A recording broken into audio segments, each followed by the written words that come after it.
di profiter ci tribune bi ñu jox pour nuyu gërëm sénégalais yi ku ne fa nga ne ci biir réew ak bitim réew woote bi ku nekk mën na imaginer li ko waral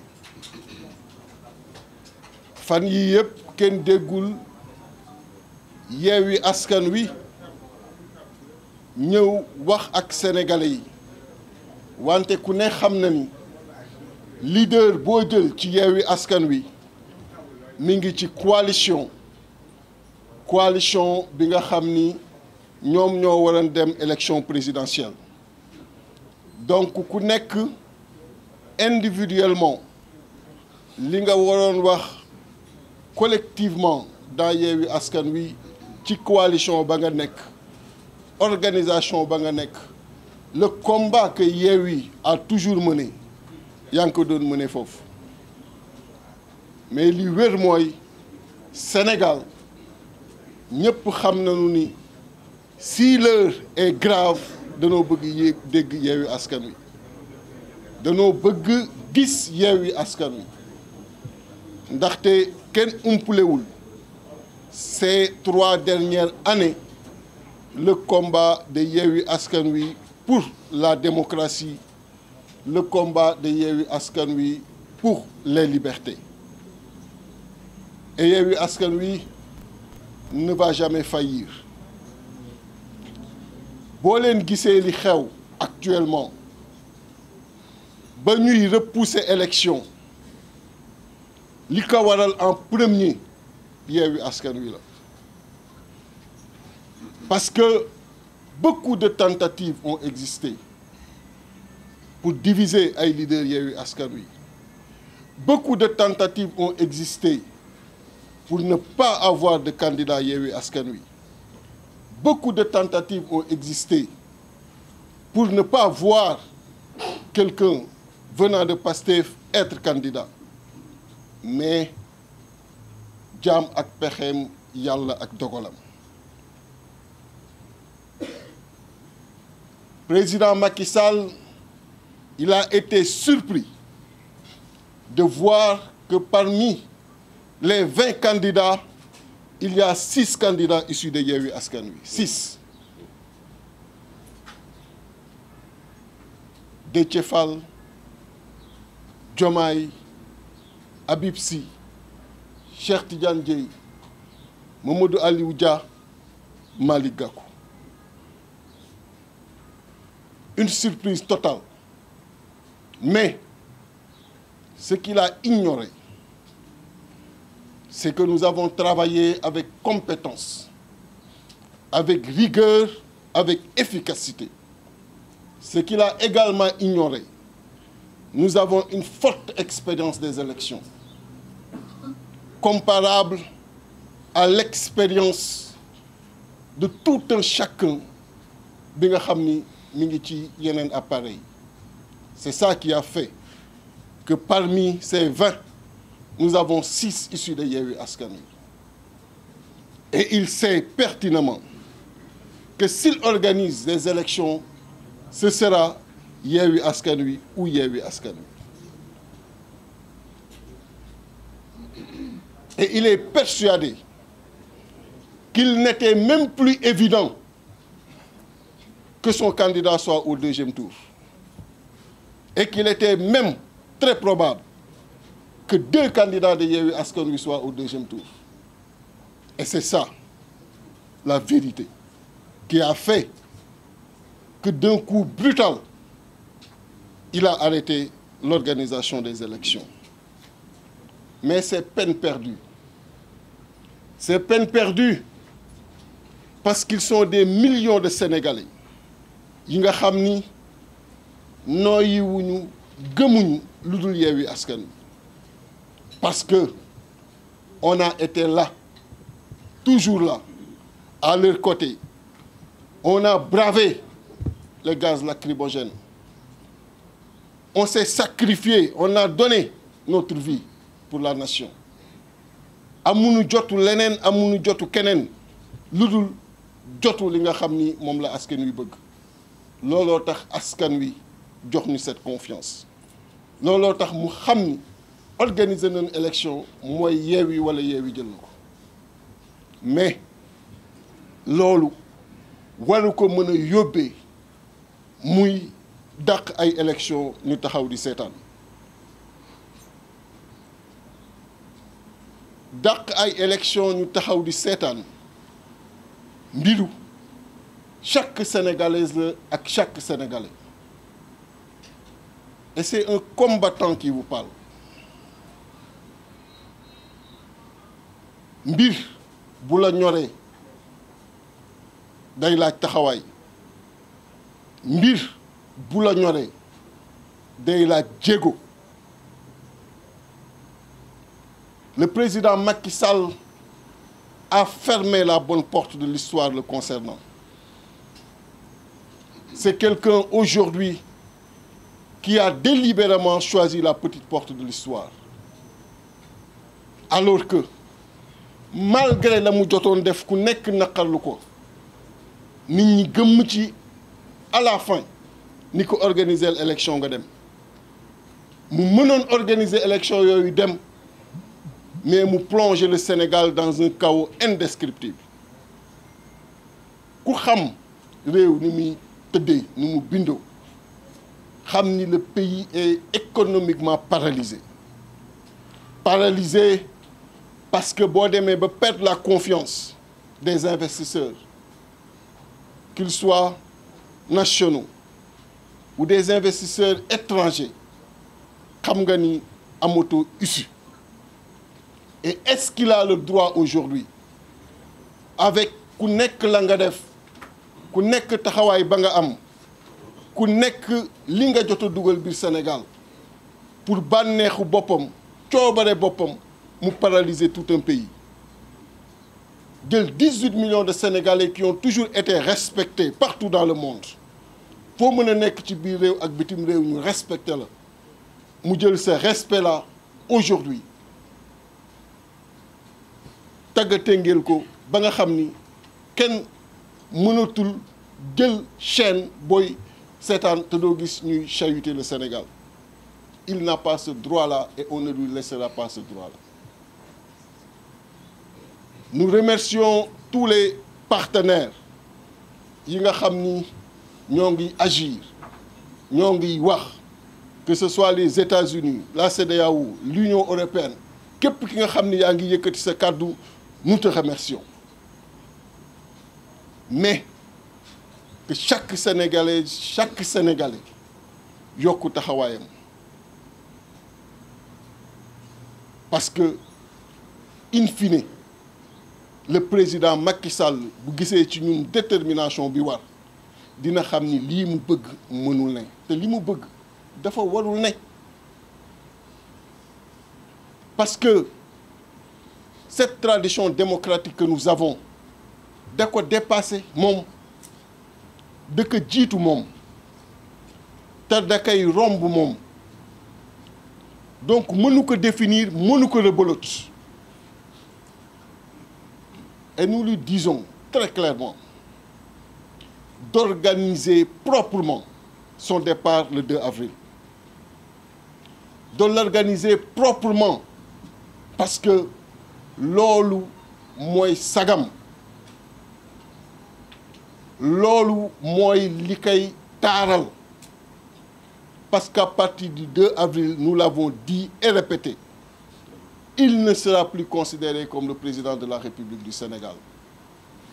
et bu gisee ces fortes pressions qui fusent de partout war na xam parce que c'est un politicien que le vent de l'histoire mi ngi ko fiy ba war na xam de façon très claire que li jotoon am mënatul am Yewwi Askan Wi comme d'habitude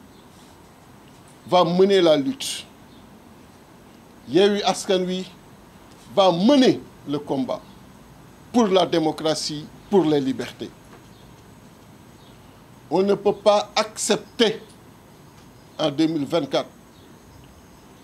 qu'on retire à un organe de presse sa licence, que nous suspendre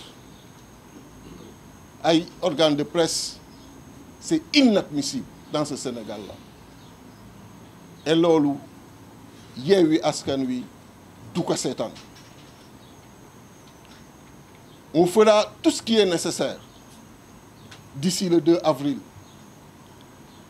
Dans qu'on continue de dire président de la République jusqu'au 2 avril. Parce que c'est la constitution bi jox. Mais pour 2 avril, il ne le sera plus. Il n'a qu'à prendre les dispositions aujourd'hui pour que l'élection se tienne et que Sénégalais ñi ñu tànn ñëpp xam ko mu Yewwi Askan Wi ñu gagné élection yi. Di wax aussi que képp kuy militant wala militante Yewwi Askan Wi ak foo mën a ne ci biir adduna bi ne vous laissez pas entraîner par la division. Au moment du combat, il faut souder les rangs. bañ a déglu ay sos bañ a déglu ay yàq parce que Yewwi Askan Wi ca la ma xam ay góor ñoo fa ne ñi nga xam ni ñoo tànnal seen bopp des ci opposition alors que mënoon nañ def leneen du ñu jëw du ñu wax ci ginnaaw nit lu ñuy wax dañ koy assumer directement et proprement et en face bu leen kenn dugal division ku leen ciy dugal rek xamal ni kooku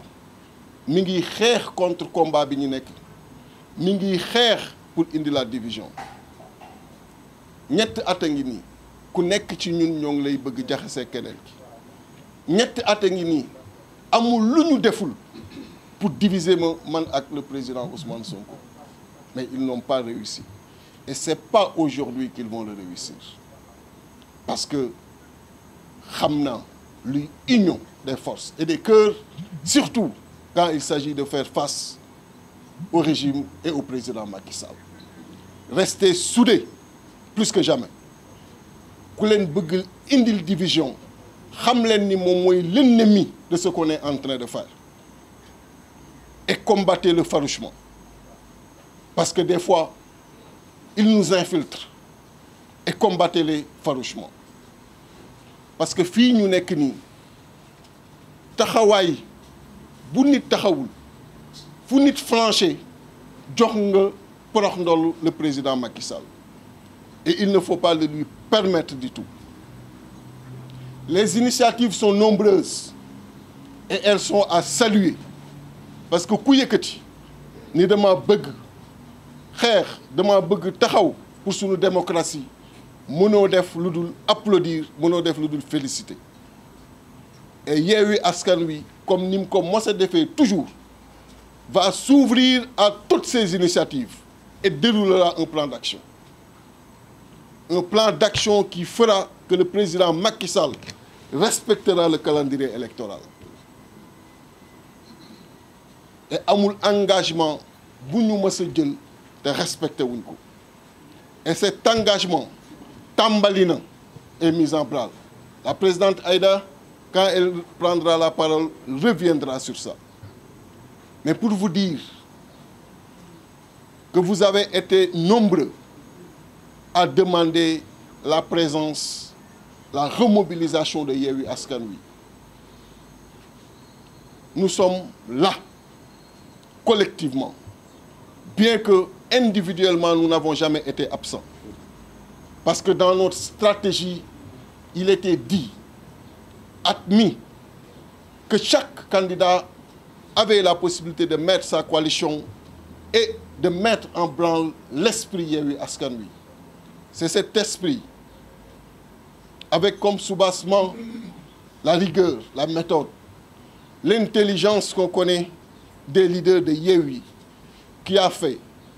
qu'à sa grande surprise, sur les 20 candidats, le président Macky Sall s'est retrouvé avec 6 issus de Yewwi Askan Wi, que sont Déthié Fall, Diomaye Habib Sy, Cheikh Tidiane Dièye, Mamadou Aliou Dia et Malick Gakou.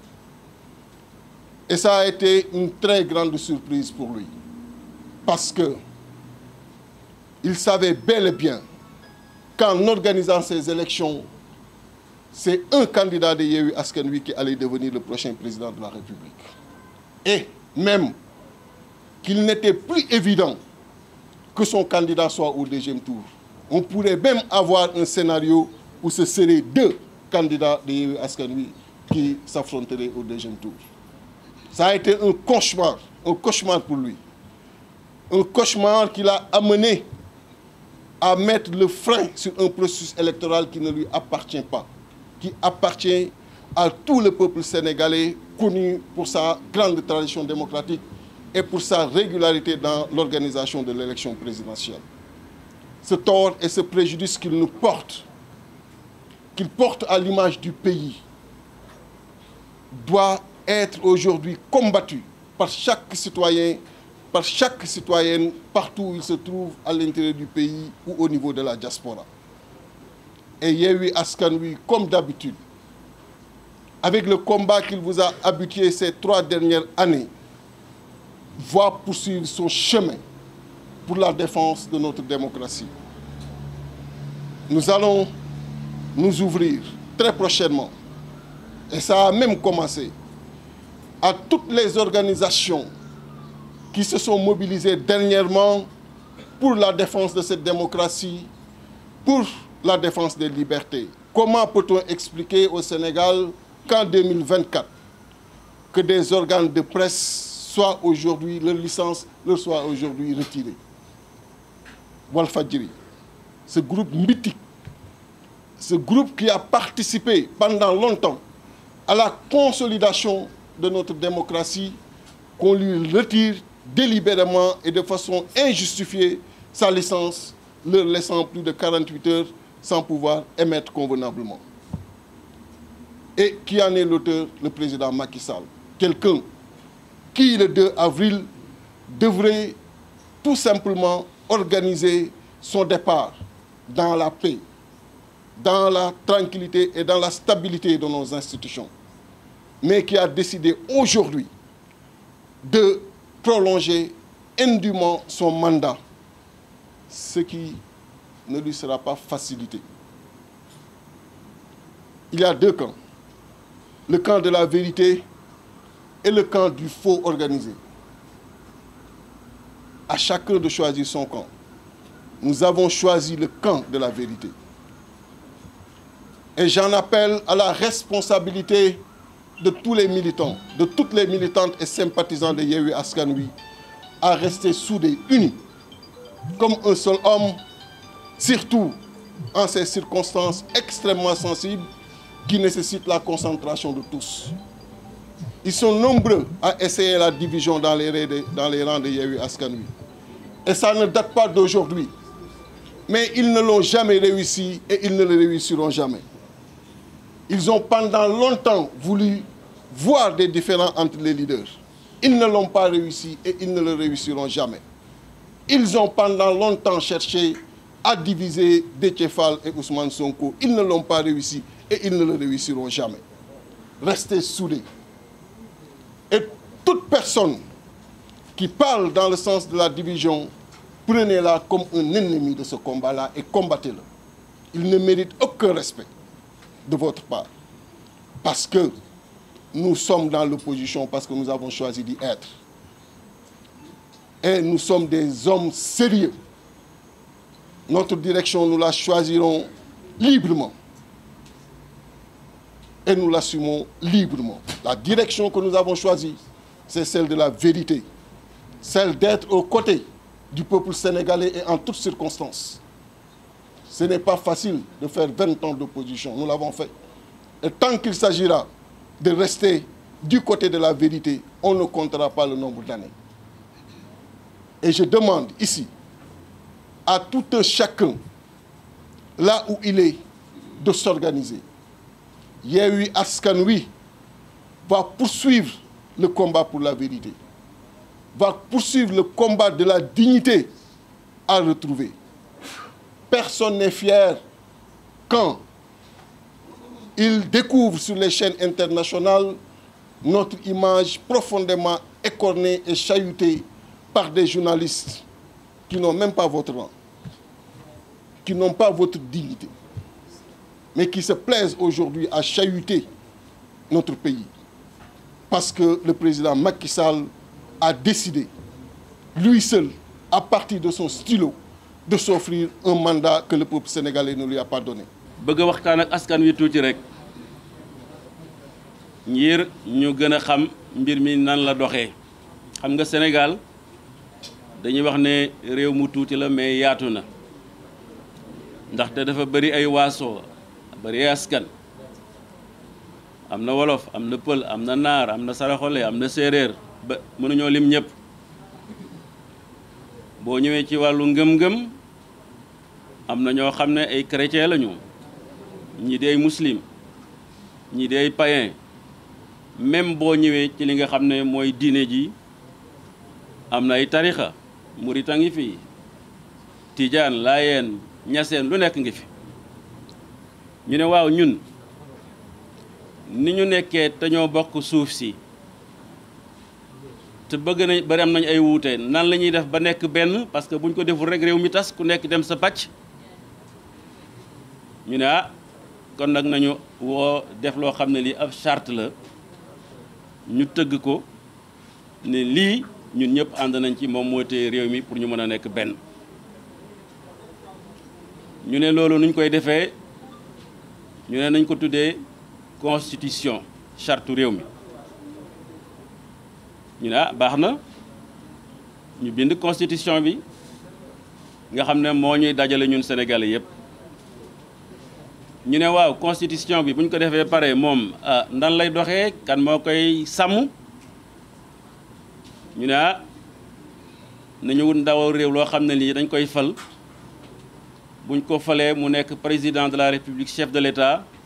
ñu ne ko yow la ñuy dénk constitution bi nga gardeel ñu ko gardien de la constitution ñu ne waaw baax na waaw kooku nan la ñuy jëflanteeg ak moom ñu ne ah ñoo ko yoree léppam daal buñ ko falee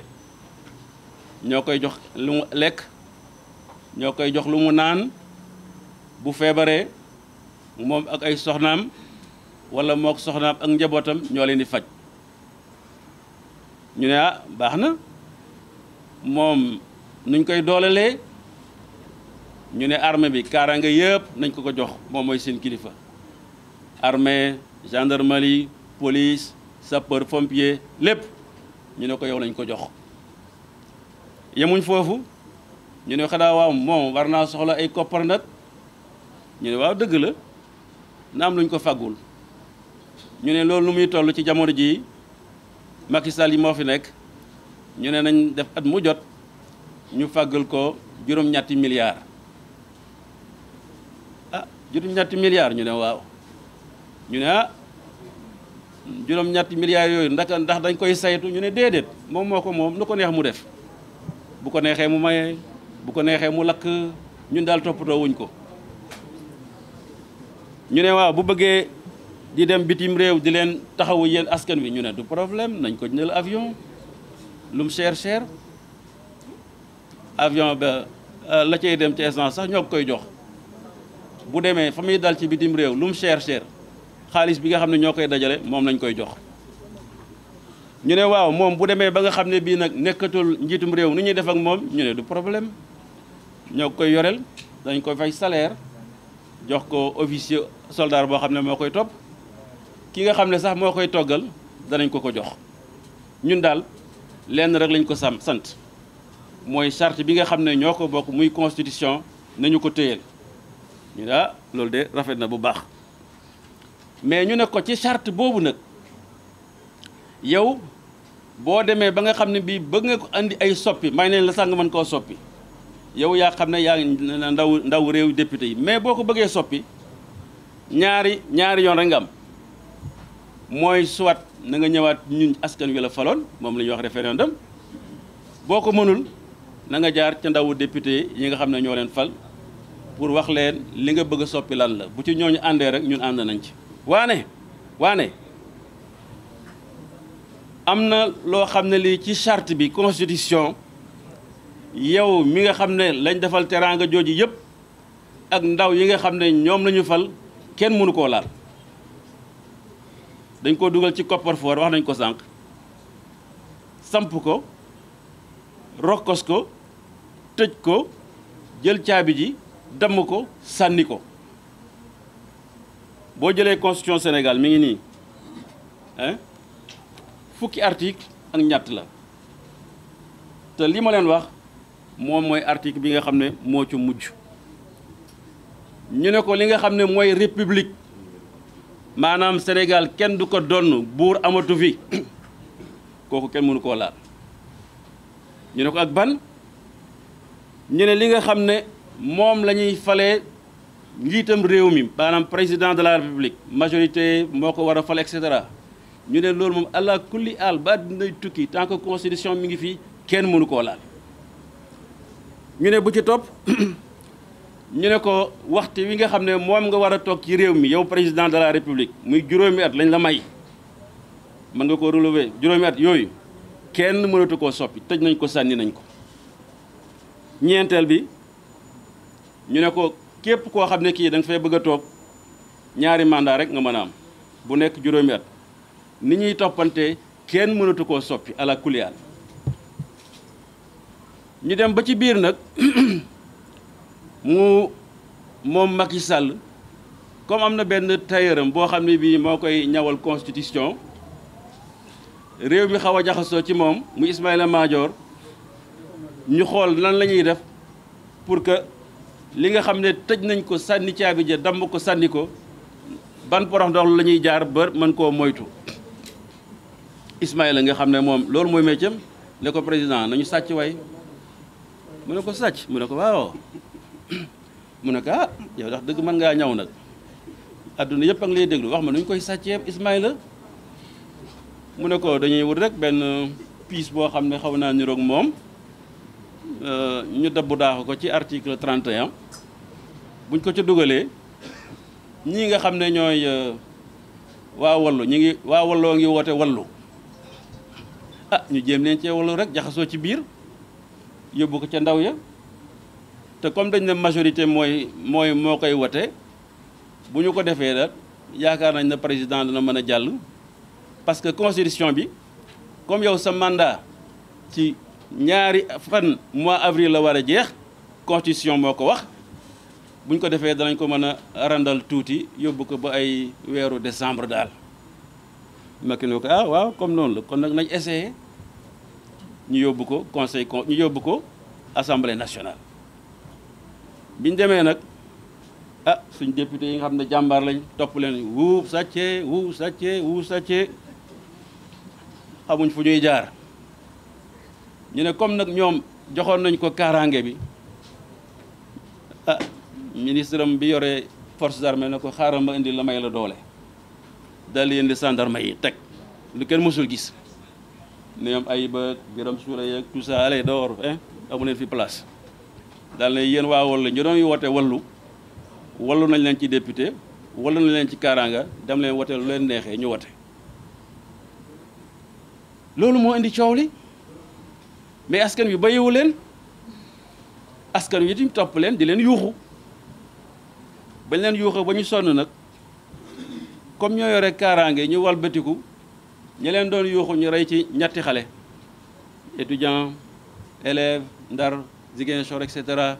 ñi ngi jàll seen mbokk muy lu doy waar te bis bu ñu manifester rek noonu la ñu doxalee ak ñun léegi nag suñ député yi ne waaw comme noonu la ñoom sàcc lañu ah te ba ñuy tëgg constitution bi tim ba nga xamee wax nañ ki nga xam ne moo ko war a garder te garder wu ko bu baax mais am na lu ñu fegg woon mooy ki nga xam ne moo ñu war a atte bu ñu amee différence suñu diggante ñu ne ko kan la ñu ne conseil constitutionnel te député yi ñoom la yoon may ñu mën a dem clamé ci conseil constitutionnel ñoom Ayib Daffé ak ñoom Birame Souleye ak ñoom Abbas muy waa yeewi askan wi ñu dem yóbbu ko conseil constitutionnel léegi ñu ngi toog di xaar parce que li ñu wax ci constitution bi li ma leen wax léegi ci article bi ak yeneen dañu ne conseil constitutionnel rek fii ñu toll moom moo mën a dàq élection président de la république mënu koo dàq te conseil constitutionnel boobu wax dëgg yàlla ñi nga xam ne ñoom li ci gën a garaaw ñu tuumal leen am ñaar ñoo xam ne dañ leen a tuumal te ñu leen tuumal Macky Sall ak ay ñoom génnuñu ci ak Amadou Ba ñu ne am na ñaar ñoo xam ne ñu ngi ci biir dañ leen a ger man mënumaa gëm loolu parce que ñaar ñooñu am na lu ma xam ci ñoon Abdou nu mu tudd Cheikh Tidiane Coulibaly Abdoulaye Wade ci boppam moo ma wax ne Cheikh Tidiane Coulibaly du magistrat bu ñuy manipuler moo ma ko wax xaw ma ko nag Latif xam naa ko mooy rakkam ñoo bokkoon di jàng droit Cheikh Ndiaye maa moo ma bokkoon di jàng classe lycée Faidherbe on a fait la terminale ensemble il faisait partie des meilleurs élèves du lycée je le connais kon ñooñu mën naa xaw a seede ci ñoom tuuti te mënumaa gëm dañ leen a corrompre te comme ñoom def nañ leen lu ñaaw lu mel noonu te ay nit yu dëgg lañu bëgg a humilier magistrature bi bëgg a humilier ay juge te fii ñu toll nag avenir du Sénégal jàmmam mi ngi ci loxo conseil constitutionnel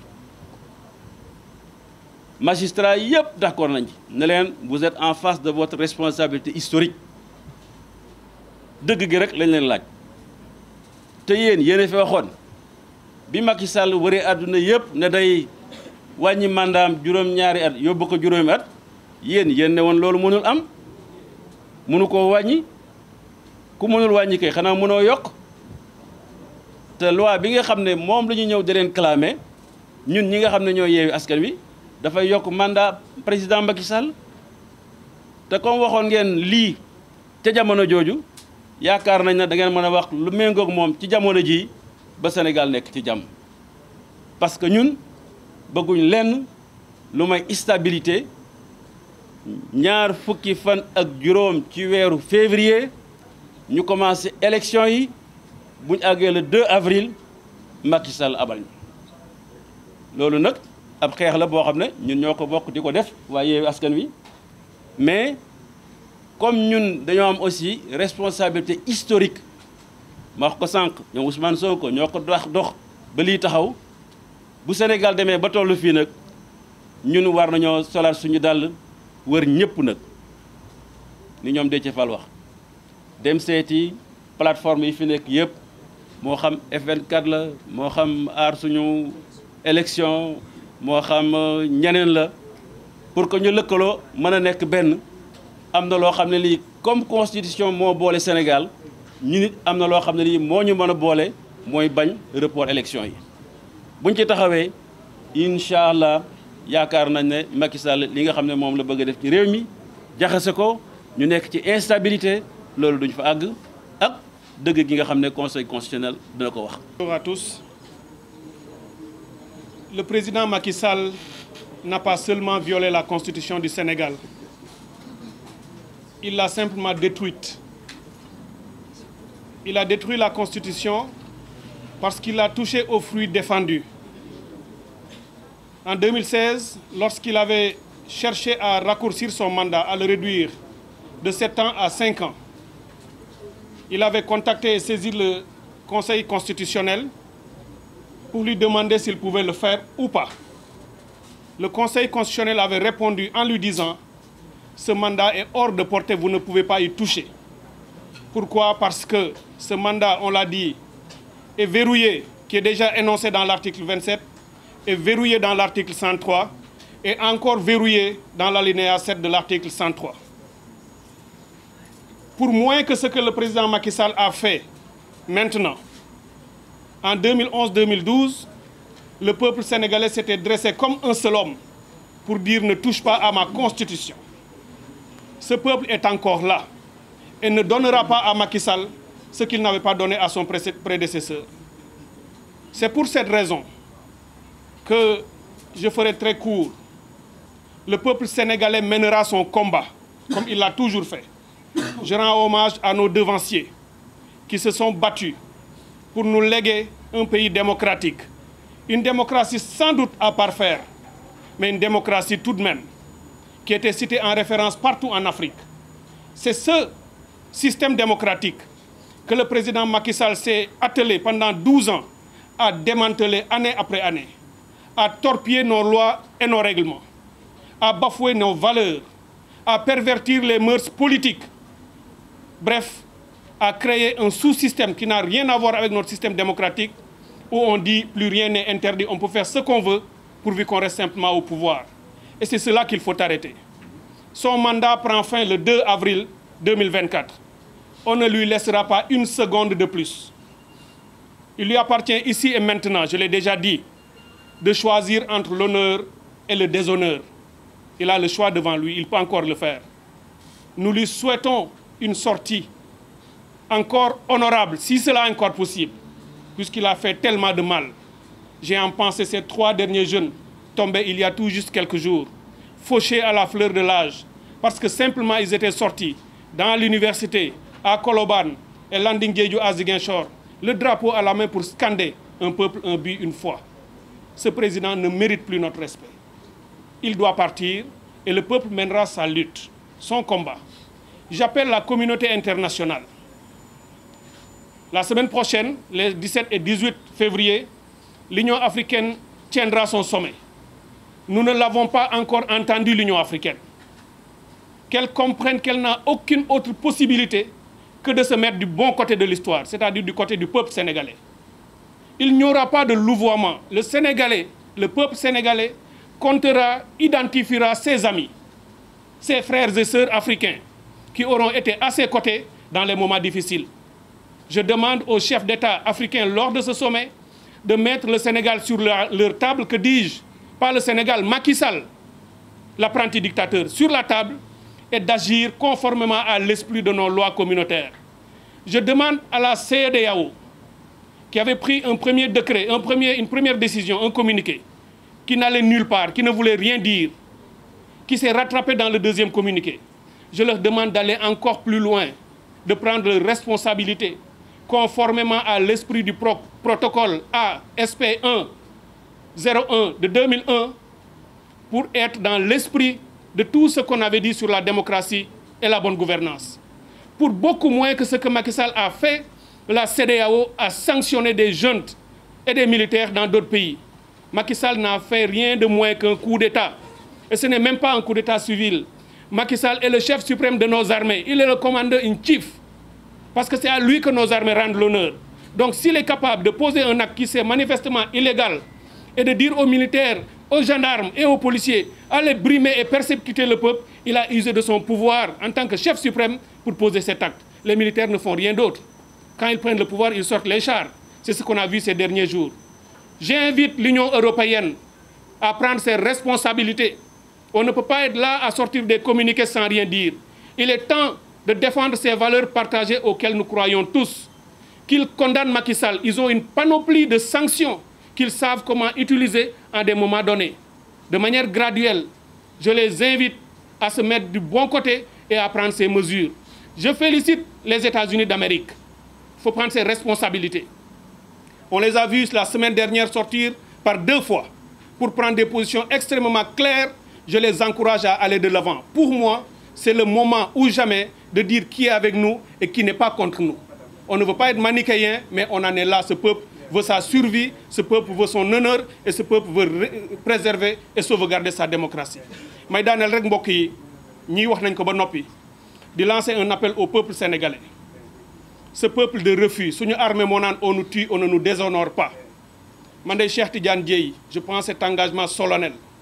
Je me battrai de toutes mes forces, avec tous les moyens que nous donne notre constitution et notre démocratie. Par tous les moyens légaux et pacifiques, je ne reculerai devant rien du tout pour que Macky Sall quitte le pouvoir, parce qu'on n'acceptera pas qu'il s'impose à nous, parce que bu ñu ko defee trahir nañu suñuy doom, trahir nañu suñuy sët et trahir nañu suñu mag ñu baax ñi fi xeex pour ñu ñëw fekk fi réew moo xam ni moo tudd Sénégal ñëpp naw ko. nañu joxante loxo Yewwi Askan Wi lu baax la kilifa lañu plateforme politique coalition bu rëy la bu def lu rëy ci réew mi Yewwi Askan Wi bu demee ba ni mën naa fàtte boppam pour ànd ak ñeneen ñu joxante loxo na ku nekk jóg qu'on se donne la main. Il ne s'agit pas du combat de benn pàcc wala beneen pàcc ku nekk bëgg a fës bëgg a feeñ ni man maa koy déedéet kenn du réussir seul.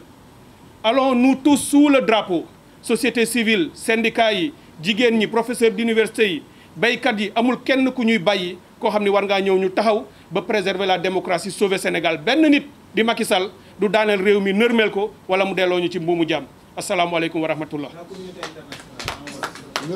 parce que toogaay bi yàgg na te yéen a ngi ko def ak patience wante léegi mu jeex te ci seen liggéey la li ngeen def fan yi moo gën a metti ñu di leen ci massaw maa ngi doon entrer en contact ak Absa Anne ba léegi la ma rappelé parce que loolu duñ ko bàyyi dinañ seet les voies et moyens pour topp ñi nga xam ne ñoo ko doon brutaliser dans l'exercice de ses fonctions jigéen buy liggéey accepter di liggéey dem di liggéey liggéeyam boobu ku ko ci waxul jaaraama aussi mënatoo ko sonal loolu moo tax ñun itam ñu ngi nekk ak yéen di réaffirmer suñu ànd ak yéen tey nag ñëw ngeen wuyu si Yewwi Askan Wi ci wuyu bu am solo bu ñu apprécier mais dañ bëggoon ngeen may ñu rek ñu jaale xale yi nga xam ne ñoo fi jóge di ko jaale seen famille di massawu ñi blessé di leen ñaanal wér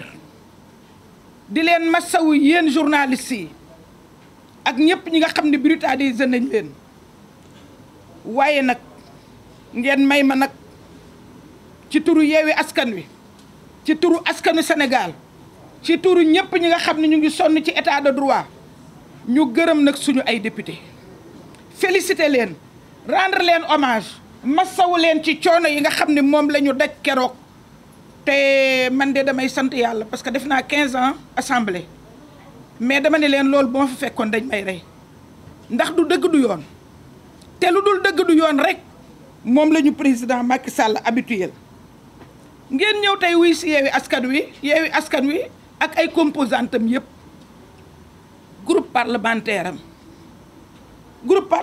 boobu moom laa doon gërëm léegi ay maire am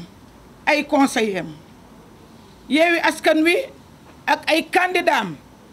yi war a dem le 25 février Yewwi Askan Wi ak ay candidat am spoliés waaye spoliation boobu du tax ñu naan dañuy installer le chaos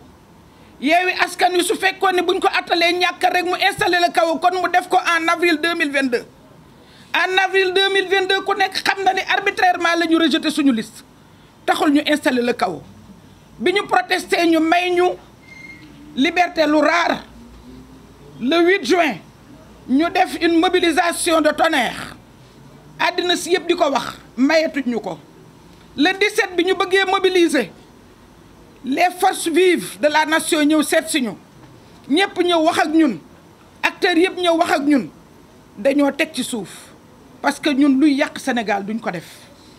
luy yàq démocratie duñ ko def loolu moo tax tey duñu nangu ñuy bafouer la démocratie Yewwi Askan Wi est contre toute forme de report surtout quand on doit violer les dispositions de la Constitution ñun dafa am ñaari président yoo xam ne dañ leen bëgg nekk nañ fi ba jeexal muy président Abdou Diouf ak président Ablaye Wade président Abdou Diouf dañ ko tuddee woon gardien de la Constitution président Ablaye Wade ñu tuddee ko le démocrate waaw ñooñu nag man de bëggoon naa ñu wax ma door a gëm bu nu waxoon ma gëm leen waaye dama jàpp ni comme ñoom dañu nuancé te loolu lañ leen caractériser dañu wax ak président te président jotul message bi Abdou Diouf daf ni président ni ma nekkee woon parce que mag booy yedd sa morom da nga naan ko bu doon ni ma nekkee woon gardien de la constitution noonu nga nekkee gardien de la constitution garder la constitution préserver la constitution sàmmal la constitution loolu la ko Abdou Diouf wax président Abdoulaye Wade ni ko defal démocratie booy boo jeexalee dem parce que rendre nañu compte ni depuis le 3 février le peuple sénégalais dans toute sa globalité s'est dressé comme un seul homme. Le peuple sénégalais n'acceptera pas qu'on use de quelque subterfuge que ce soit pour se maintenir au pouvoir.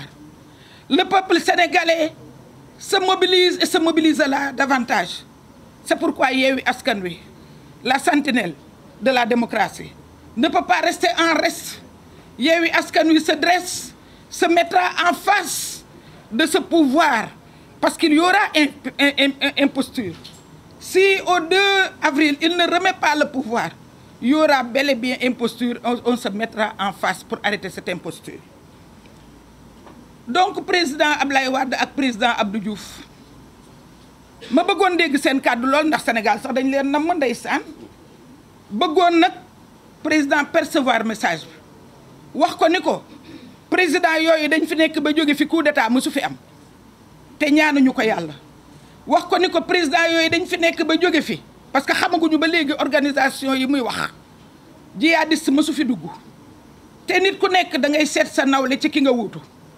wala nga seet sa nawle ci ki lay wuutu nawle boobu nag moo tax ñu bëgg ko wax ni ko moom moo doon président assemblée ci 11e législature en 2007 pour que mu mën a nekk ci 11e législature au moment où certains pays africains nekkoon ci ay 3e législature ak 4e législature c'est que Sénégal dafa amul woon coup d'état ba tey je touche du bois ñoom ay ñii nekk 14e législature Sénégal di ko bàkkoo mu nekk président assemblée ma nekk vice-présidente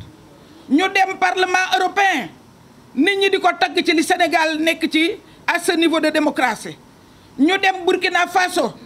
Marc Kaboré invité ñu di ko tagg ci li Sénégal nekk exemple ñu di ñu invité à travers le monde parce que Sénégal pays de démocratie la waay boo lekkee ci ndab ubal ba mu jekk loolooy teraanga ndax da nga bëgg keneen effectivement ñëw bokk ak yow ndab li loolu moo tax Yewwi Askan Wi nekk ci warugaram moo di ñu ànd ak peuple sénégalais bañ bépp report ndax li nga xam ne moo xew ci Yewwi Askan Wi encore une fois exception wu Yewwi Askan Wi la est-ce que exception wu Yewwi Askan Wi la mooy peuple bi na la ñor exception wu Yewwi Askan Wi mooy fàtteel sa bopp exception wu Yewwi Askan Wi mooy xamuñu luy opportunisme exception wu Yewwi Askan Wi mooy li nga xam ne moom la peuple bi bëgg parce que peuple bi benn baat la am peuple bi muñ na les restrictions de liberté doon xaar le 25 février peuple bi muñ na injustice yi am doon xaar le 25 février peuple bi muñoon na justice non équitable di xaar le 25 février peuple bee ngi doon penser ses plaies peuple bi mujjoon na la cherté de la vie au même moment muy gis bambula boo xam ni dafa xam ni ñu ko def xamuñu lan mooy priorité des dépenses publiques peuple bi muñoon na l'inefficacité des dépenses publiques peuple bi muñoon na ces prisonniers yi nga xam ni pour la première fois au Sénégal 1500 prisonniers politiques peuple bi muñoon na le chef de l'opposition bi nga xam ni ñu ngi ko tëj sans raison peuple bi muñoon na xañaate yi peuple bi muñoon na